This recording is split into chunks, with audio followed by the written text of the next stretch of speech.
Where you go? I go to touch the soil of France.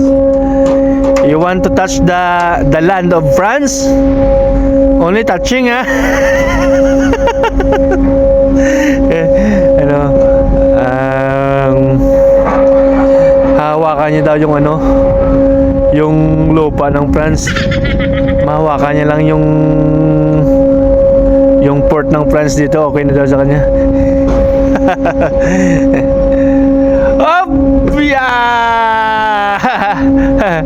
Now you go to the France, ha?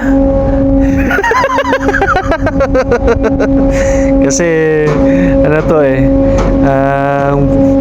French Canadian. So yung mga ninuno nito mga taga France, pero naka-base sila sa Canada.